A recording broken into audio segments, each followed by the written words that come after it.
What's up everyone and welcome to another Warframe video. Today's topic is the brand new hybrid corpus sentient secondary weapon, the Cyanex. Like the Coma Rex, the Cyanex is another dojo weapon requiring research before being able to duplicate the blueprint and build it. It's another one that is reasonably pricey to build, needs a former, 5 field run and 250 of that new resource Hexanon. You are going to need to be mastery rank 8 to build it, as well as being in a clan to grab that blueprint. Once you got that built, well, what do you get? Well, you get two different fire modes. Primary fire does impact and innate gas, however has a special mechanic that each of the shots will home into roughly center mass on a target that you have line of sight to. The homing of these shots doesn't really seem to have any real logic to them. It's not going to go to... it's not going to pick out a high priority target, and it's not going to worry about shots that overkill a target either. So it basically is a mode where you put as many rounds downrange as possible and sort of see what happens. The secondary mode, however, drops the innate gas damage and adds the other two physical damage types back, and removes the homing effect on the shots and makes the weapon a burst weapon. It will dump the entire magazine in a super highly accurate burst with high fire rate. It also gets some built-in puncher on this second mode too, allowing you to line up targets and burst down a whole bunch of them. Both modes though do share the same supporting stats, almost no crit, poor crit damage and good status, although not high enough to hit 100% without all 4 dual stats or a ribbon. It also comes with an 11 round magazine, which wouldn't be so bad if not for the rather painfully slow 2.2 second reload. So modding this thing is going to be rather interesting. Took a bunch of testing once again, obviously just going straight status here because we're going to be focusing very much around our procs and sort of damage based on the faction.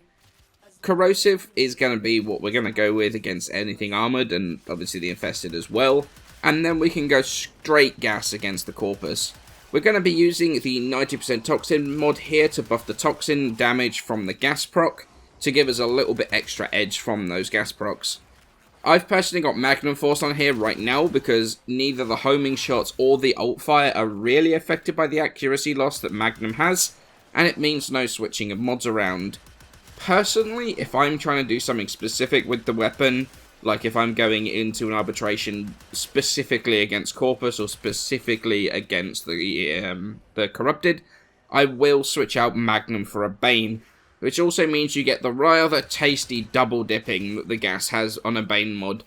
Last mod though, Prime Quick Draw, because it gets that 2.2 second reload every 11 shots. Might feel alright in the simulacrum, but in a normal mission it gets old very, very quickly.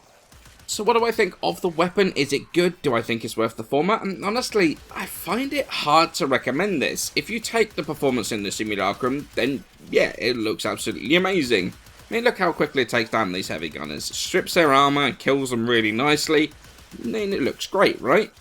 Well, the thing is that in your average mission that's not a completely sterile environment, the weapon doesn't work half as well as you expect it will. Since the weapon aims kind of a center mass, enemies running behind some cover or around a corner will mean that shots hit the cover or the wall, or honestly, just disappear completely.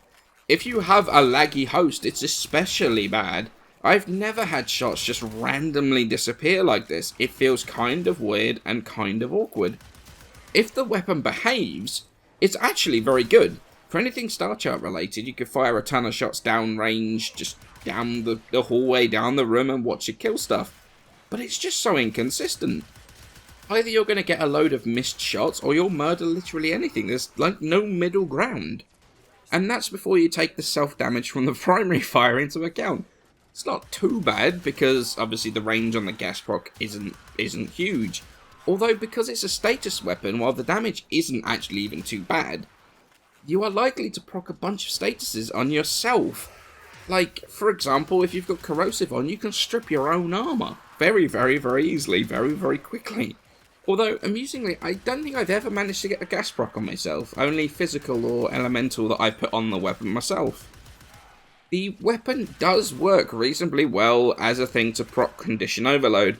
However, I think that there are better. The lack of puncture and slash on the primary fire definitely hurts the condition overload potential, but then also putting a magazine of primary fire and then the secondary fire into something and then hitting it with your melee is really not time efficient at all. In all honesty, if you're going specifically for a condition overload procer, you are much better off building a specific Rattleguts kit gun for it.